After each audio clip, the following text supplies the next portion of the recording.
গতকাল দুটো বার্তা সেনাবাহিনীর যে জনসংযোগ পরিদপ্তর বা আইএসপিআর গণমাধ্যমকে দিয়েছে সেগুলোকে অত্যন্ত গুরুত্বপূর্ণ বলে মনে করি। প্রথম বার্তায়, শনিবারে দেওয়া আইএসপিআর এর প্রথম বার্তায় আমরা দেখলাম ঢাকা সেনানিবাস বা ক্যান্টনমেন্টের প্রবেশ পথ সহ একে ঘিরে বিভিন্ন এলাকা, মানে জাহাঙ্গীর গেট সংলগ্ন এলাকা, শাহীন কলেজ সংলগ্ন এলাকা, সৈনিক ক্লাব মোড়, ভাসানটেক, মাটিকাটা সহ সকল এলাকায় সভা সমাবেশ, মিছিল, শোভাযাত্রা, বিক্ষোভ প্রদর্শন নিষিদ্ধ করে আইএসপিআর একটা বার্তা পাঠালো। মানে সেটাই যথেষ্ট আলোড়ন সৃষ্টি করছিল, কারণ আপনারা তো প্রত্যেকেই জানেন, যারা রাজনীতির খবরাখবর রাখেন, দেশের ভেতরের কোনো খবরাখবর রাখেন, অনলাইনে অফলাইনে চায়ের আড্ডায় গত কিছুদিন ধরে আসলে সেনানিবাসের ভেতরে কি হচ্ছে, সেনানিবাসের সঙ্গে বঙ্গভবনের কি হচ্ছে, যমুনার সঙ্গে সেনানিবাসের সম্পর্কটা কি দাঁড়াচ্ছে, সেনা সদর আসলে কি সিদ্ধান্ত নিতে যাচ্ছে, এগুলোই মূল আলোচ্য বিষয় ছিল। এর মধ্যে হঠাৎ করেই আইএসপিআর যখন সেনানিবাসের সামনের জায়গা থেকে শুরু করে এর সংলগ্ন রাজধানীর বিভিন্ন এলাকায় সভা সমাবেশ, মিছিল, শোভাযাত্রা নিষিদ্ধ করলো, তখন সেই আলোচনায় একটু ঘি পড়লো বটে, মানে সেই আগুনটা আর একটু উস্কে উঠলো বটে। কারণ বরাবর আমরা দেখেছি যে ঢাকা মেট্রোপলিটন পুলিশ এ ধরনের বার্তা দিয়ে থাকে যে এই জায়গায় সভা সমাবেশ করা যাবে না। আর আগস্টের পর থেকে এটাও আমরা দেখছি যে জুলাই আগস্ট আন্দোলনের পর থেকে বিপর্যস্ত হয়ে পড়া পুলিশ, যারা এখনো ঘুরে দাঁড়াতে পারেনি, তাদের কোনো নিষেধাজ্ঞাকে কোনো রকম পাত্তা দিয়ে আসলে আন্দোলনগুলো ঘটছে না। কাজেই ডিএমপি নানা জায়গায় নিষেধাজ্ঞা দিচ্ছে বটে, তবে সেই নিষেধাজ্ঞা পার হয়ে আন্দোলনগুলো ঘটছে। এমন অবস্থায় আইএসপিআর কেন এই বার্তা দিতে গেল তা নিয়ে যখন জল্পনা তুঙ্গে, সে সময়ে কয়েক ঘন্টার মধ্যেই আইএসপিআর থেকে বার্তা এলো যে একজন বরখাস্তকৃত সেনা সদস্যকে সেনাবাহিনীর টহল দল খিলক্ষেত থেকে গিয়ে 2 জন সহযোগী সহ গ্রেফতার করেছে। আমরা এখন পর্যন্ত কয়েকটি বিষয় জানি না। কি কি জানি তা নিয়ে আলাপ করব। কয়েকটি বিষয় জানি না, যেমন ওই 2 জন সহযোগী কি তারাও কি সাবেক বা বরখাস্তকৃত সেনা সদস্য, নাকি তারা অসামরিক বেসামরিক নাগরিক, কারা সেই 2 সহযোগী। এবং আমরা যেটা আরেকটি খবর জানি না, যেটা জানবার চেষ্টা করেছে বিবিসি বাংলা সহ কিছু সংবাদ মাধ্যম, যে সেই সেনা সদস্য, বরখাস্তকৃত সেনা সদস্য নাইমুল ইসলাম এবং তার 2 সহযোগীকে সেনাবাহিনীর টহল দল গ্রেফতার করবার পর কোথায় নিয়ে গেছে।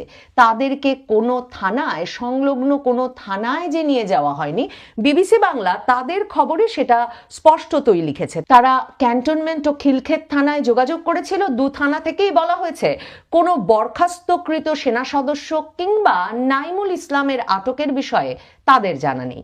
এই বরখাস্তকৃত সেনা সদস্য নাইমুল ইসলাম আগস্টের পর থেকে সহযোদ্ধা নামের এক প্ল্যাটফর্ম তৈরি করে আওয়ামী লীগ আমলে বরখাস্তকৃত সশস্ত্র বাহিনীর বিভিন্ন সদস্যদের চাকরি ফিরিয়ে দেওয়ার দাবিতে আন্দোলন করছিলেন।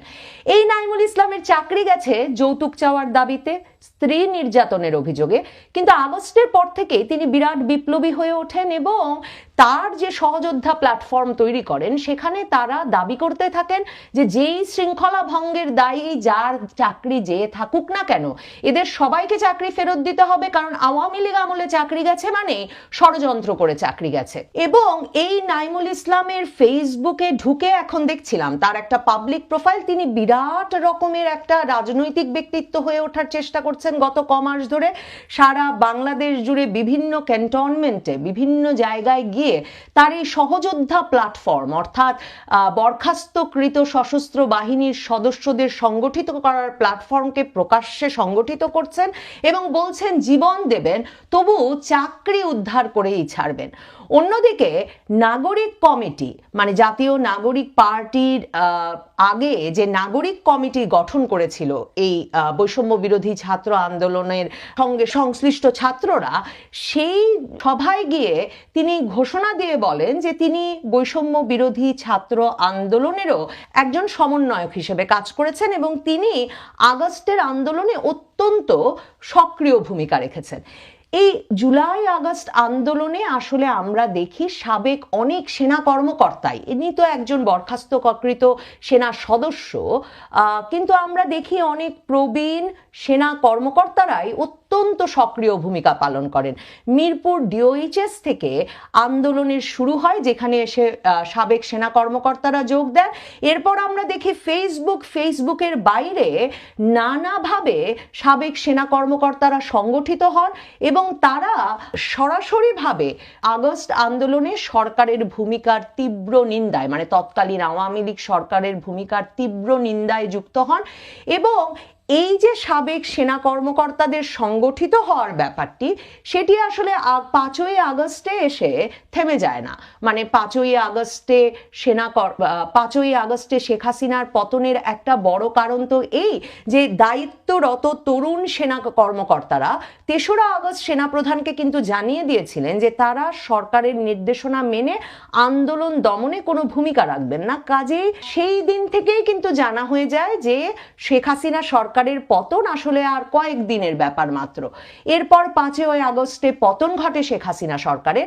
কিন্তু আমরা দেখি সাবেক সেনা কর্মকর্তারা রাওয়া ক্লাবকে ঘিরে, retired armed forces association rava ক্লাবকে ঘিরে এবং ফেসবুকে এবং নানা প্রখ্যাত ইউটিউবারদের মাধ্যমে আসলে তাদের যুদ্ধংদেহী মনোভাব প্রকাশ করতে থাকেন। মানে বাংলাদেশের অনেক প্রবীণ সেনা কর্মকর্তা যারা কখনো কোনো যুদ্ধে যেতে হয়নি, বাংলাদেশকে যেহেতু তার স্বাধীনতা যুদ্ধের পর থেকে কখনো কোনো যুদ্ধে জড়িত হয়নি, আমাদের পররাষ্ট্র নীতি যেহেতু সকলের সঙ্গে বন্ধুত্ব, কারো সঙ্গে শত্রুতা নয় এবং যুদ্ধে না যেয়ে নিজেদের নিরাপত্তা নিশ্চিত করা, সেই সেনাবাহিনীর অনেক সাবেক সেনা কর্মকর্তাকে দেখা যায় 70-80 বছরের কর্মকর্তারা, তারা প্রতিবেশী দেশের বিরুদ্ধে যুদ্ধ ঘোষণা দেন, কয়দিনের মধ্যে কোন শহর দখল করে ফেলতে হবে এসব ঘোষণা দেন। এবং একদম সম্প্রতিও আমরা দেখি ভারত পাকিস্তান যুদ্ধের সময়ও তাদের কেউ কিভাবে বাংলাদেশের এক্ষুনি গিয়ে 7 সিস্টার্স দখল করা উচিত এই বিষয়ে মন্তব্য করতে থাকেন। মানে বাংলাদেশে যেহেতু স্বাধীনতার পর থেকে বারবারই সেনাবাহিনী বিভিন্ন রাজনৈতিক ক্রাইসিস তৈরি করেছে, যেমন 75-এ বঙ্গবন্ধুকে হত্যা করেছে, তারপর প্রেসিডেন্ট জিয়াকে হত্যা করেছে, একটা রাজনৈতিক শূন্যতার তৈরি করেছে। ঠিক তেমনি তারাই শূন্যতা তৈরি করেছে, তারাই আবার গিয়ে ক্ষমতা দখল করেছে। বা জেনারেল এরশাদ ক্ষমতা নেওয়ার সময় যেমনটা বলেছিলেন যে সেনাবাহিনী ক্ষমতার ভাগ চায় না, তবে সেনাবাহিনী গণতন্ত্র নির্মাণ করে দিতে চায়। এই নির্মাণের অংশীদার হতে চেয়েছে বরাবর সেনাবাহিনী। এবারও এই চাঞ্চল্য ছড়িয়ে পড়ে বাংলাদেশের সেনাবাহিনীর বিভিন্ন পক্ষের মধ্যে। সেনা সদরের ভেতর জেনারেল ওয়াকারুজ্জামান তার তরুণ কর্মকর্তাদের কথা শুনে, যেহেতু তিনি সরকারের নির্দেশনা মেনে আন্দোলন দমনের পথে যান না, সেখানে তিনি শান্তি এবং শৃঙ্খলা ধরে রাখতে পারলেও এই বাইরের চাঞ্চল্য ক্রমাগত তীব্রভাবে আসলে সেনা সদরের ভেতরেও নানা রকম প্রভাব তৈরি করতে থাকে। গতকাল এই নাইমুল ইসলামের গ্রেফতার আসলে একটা বার্তা দেওয়ার চেষ্টা সেনাপ্রধান ওয়াকারুজ্জামানের পক্ষ থেকে, যে সেনাবাহিনীর নামে সাবেক কিংবা বরখাস্তকৃত সেনা কর্মকর্তা, সেনা সদস্যদের নানা রকম প্রচারণা, কুপ্রচারণা চালানো, নানা রকম হুমকি দেওয়া, কথাবার্তা বলা কিংবা সংগঠিত করার চেষ্টাকে আসলে সেনা কর্তৃপক্ষ ভালো চোখে দেখছে না বা দেখবে না। আইএসপিআর তার বার্তায় পরিষ্কারভাবেই বলে যে সহযোদ্ধা প্ল্যাটফর্মের সমন্বয়ক এই বরখাস্তকৃত নাইমুল ইসলামকে গ্রেফতার করা হয়েছে। তার একটা বড় কারণ যে এই নাইমুল ইসলাম 18ই মে থেকে, মানে আজ রোববার থেকে জাহাঙ্গীর গেইটের সামনে আবারও সমাবেশের ডাক দিয়েছিলেন এবং তার ফেসবুকে গেলেও আপনারা দেখবেন তার যে ঘোষণা, সহযোদ্ধা প্ল্যাটফর্ম, যে প্ল্যাটফর্ম তিনি বরখাস্তকৃত সশস্ত্র বাহিনীর সদস্য নিয়ে সারা দেশে গড়ে তুলেছেন, তাদের ঘোষণা ছিল যে এই যে তারা সেনা সদরের সামনে ক্যান্টনমেন্টের প্রবেশ পথে জাহাঙ্গীর গেইটের সামনে অবস্থান কর্মসূচি নেবেন, যতদিন তাদের চাকরি ফেরত দেওয়া না হবে ততদিন তারা এই অবস্থান কর্মসূচি চালিয়ে যাবেন এবং প্রয়োজনে তারা জীবন দেবেন, রক্ত দিতে প্রস্তুত আছেন। এবং সেনা সদরের ভেতরে, মানে সেনা কর্তৃপক্ষের কাছে স্বাভাবিকভাবেই যদি খবর না থাকতো যে এটি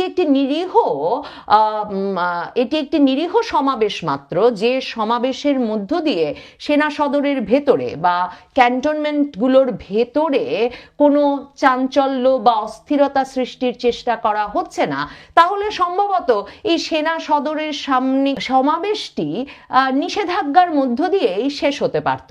এই নাইমুল ইসলাম আসলে সারা বাংলাদেশ জুড়ে কাদের সংগঠিত করছিলেন, তার পেছনে কারা ছিল? গত কয়েক সপ্তাহ ধরে আমরা যে শুনে আসছিলাম জেনারেল ওয়াকারুজ্জামানকে দায়িত্ব থেকে সরিয়ে দেওয়ার চেষ্টা হচ্ছে, যমুনা থেকে দায়িত্ব থেকে সরিয়ে দেওয়ার চেষ্টা হচ্ছে ওয়াকারনা হাসনাত সেই পক্ষ থেকে, এবং বিশেষভাবে আওয়ামী লীগের কার্যক্রম নিষিদ্ধ ঘোষণার পর তাদের রাজনৈতিক বিশ্বাস এবং আদর্শের বিশ্বস্ত একজনকে নিয়োগ দেওয়ার জন্যে সেনা সদরের ভেতরে চাঞ্চল্য সৃষ্টি করা হচ্ছে, অস্থিরতা সৃষ্টি করা হচ্ছে।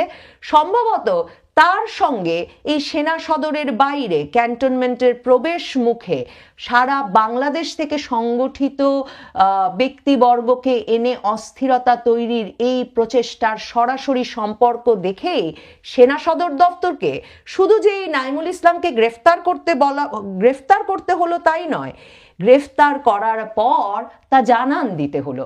দেখুন, আমি বারবার জানান দেওয়ার বিষয়টিকে অত্যন্ত গুরুত্বের সঙ্গে উল্লেখ করছি, কারণ ভাববার কোনো কারণ নাই, গত আগস্ট মাস থেকে সেনাবাহিনীর করা এটাই প্রথম গ্রেফতার, কিংবা সেনাবাহিনীর ভেতরে কোনো সেনা সদস্যের বা সেনা কর্মকর্তার আটক হয়ে যাওয়ার ঘটনা, কিংবা বাইরে অস্থিরতা সৃষ্টিকারী কোনো সাবেক সেনা কর্মকর্তার বা সদস্যের আটক হয়ে যাওয়া বা তাদেরকে অন্য কোনোভাবে নিউট্রালাইজ করবার চেষ্টা, এটাই প্রথম। এই ঘটনাটি যে জানান দেওয়া হলো যাতে পরবর্তীতে এই ধরনের ঘটনার পুনরাবৃত্তি ঘটাতে কেউ চেষ্টা না করেন। গত আগস্ট থেকে যেহেতু বারবার বর্তমান সেনাপ্রধান পরিষ্কার করেছেন তিনি আর যাই হোক ক্ষমতা নিতে প্রস্তুত নন এবং তিনি ক্ষমতায় যেতে চান না, তিনি বরং চান দ্রুত তার যে 30,000 সেনা সদস্য বাইরে ডিউটি করছে আইন শৃঙ্খলা রক্ষায়, ম্যাজিস্ট্রেসি পাওয়ার সহ সেই সেনা সদস্যদের দ্রুত ব্যারাকে ফিরিয়ে আনতে। এই অবস্থায় আসলে বাংলাদেশের ওই যে সাবেক সেনা কর্মকর্তাদের মধ্যে অনেকের ভেতরে যেমন তাদের প্রত্যাশা কিংবা ক্ষমতার কেন্দ্রবিন্দুতে আবারও সেনাবাহিনীকে নিয়ে যাওয়ার যে দাবি বা স্বপ্ন, সেটা যেমন বারবার ক্ষতিগ্রস্ত হচ্ছে, ঠিক তেমনি আওয়ামী লীগ সমর্থকদের ভেতর থেকেও কিন্তু এক ধরনের হতাশা আছে যে সেনাপ্রধান কেন দেশে দায়িত্ব নিয়ে স্থিতিশীলতা ফিরিয়ে আনছেন না। কিন্তু জেনারেল ওয়াকারুজ্জামান আগস্ট থেকেই মূল মনোযোগ দিয়েছেন বরং সেনা সদরের ভেতরে ক্যান্টনমেন্টগুলোর ভেতরে শৃঙ্খলা বজায় রাখা এবং সশস্ত্র বাহিনী জুড়ে, মানে শুধুমাত্র সেনাপ্রধান ওয়াকারুজ্জামান নয়, 3 বাহিনী প্রধানই মূলত মনোযোগ দিয়েছেন যে কিভাবে তারা আসলে সশস্ত্র বাহিনীর ভেতরে কর্মরতদের ভেতরে শৃঙ্খলা বজায় রাখতে পারবেন এবং সুশৃঙ্খল বাহিনী হিসেবে বাহিনীর কাঠামো, বাহিনীর সক্রিয়তা, বাহিনীর ইন্টেগ্রিটি ধরে রাখতে পারবেন। এই অবস্থায় গত সপ্তাহ দেড়েক ধরে যা চলছে বাংলাদেশের সশস্ত্র বাহিনীগুলোকে ঘিরে কিংবা 3 বাহিনী প্রধানকে সরিয়ে দেওয়ার প্রচেষ্টায় অন্তর্বর্তীকালীন সরকারের ভেতর থেকে যে ধরনের চাপ আসছে বলে জানা যাচ্ছে বিভিন্ন সূত্রে, সেনাবাহিনীর ভেতর বাইরের কিংবা সাবেক সেনা সদস্য, সেনা কর্মকর্তা এবং বরখাস্তকৃত সেনা কর্মকর্তা, সেনা সদস্যরা যে ধরনের প্রচারণা চালাচ্ছেন অনলাইনে অফলাইনে, তার সবই আসলে এই বাহিনীগুলোর ভেতরকার শান্তি শৃঙ্খলা এবং সংগঠিত রূপ ধরে রাখতে 3 বাহিনী প্রধানকে ক্রমাগতভাবে চ্যালেঞ্জ করে আসছিল। আমার মনে হয় সেনা প্রধান ওয়াকারুজ্জামান সহ 3 বাহিনীর প্রধানদের এই সিদ্ধান্তই ছিল যে তারা যে একটা শক্ত অবস্থানে যাচ্ছেন সেই জানানটি দেওয়া তাদের জন্য প্রয়োজনীয় হয়ে পড়েছে। এবং শনিবারে আইএসপিআর এর দেওয়া আপাত নিরীহ দুটো বিবৃতি, মানে একটা হচ্ছে সেনা সদর দফতর এবং তার আশপাশের এলাকায় সভা সমাবেশ মিছিল চলবে না, সেই বিজ্ঞপ্তিটি আইএসপিআর এর পক্ষ থেকে দেওয়া এবং একজন সেনা সদস্যকে, বরখাস্তকৃত সেনা সদস্যকে, যিনি সহযোদ্ধা নামের প্ল্যাটফর্ম চালিয়ে সেনা নেতৃত্বকে চ্যালেঞ্জ করছিলেন প্রকাশ্যে, সেই ব্যক্তিকে তার 2 সহযোগী সহ গ্রেফতার করে এখন পর্যন্ত কোনো থানার সামনে হস্তান্তর না করে কিন্তু সংবাদ মাধ্যমকে জানান দিয়ে সম্ভবত সেনা নেতৃত্ব সেই কাজটিই করলেন।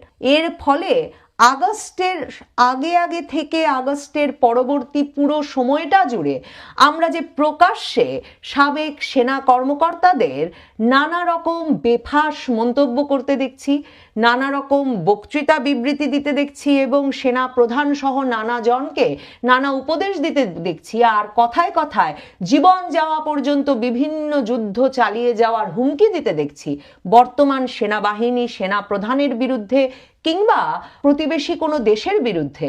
সম্ভবত সেসব বেফাঁস আচরণ থেকে আমরা কাউকে বা সিংহভাগকেই এখন নিবৃত্ত হতে দেখব।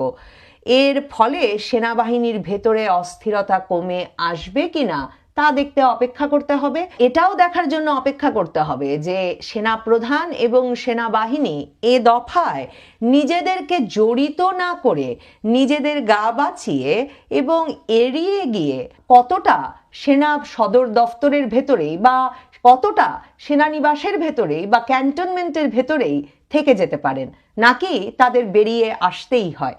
এগুলো দেখবার জন্যেও অপেক্ষা আছে এবং এই অপেক্ষার সাথে আছে প্রবল কানাঘুষো এবং নানা রকম দালিলিক প্রমাণও।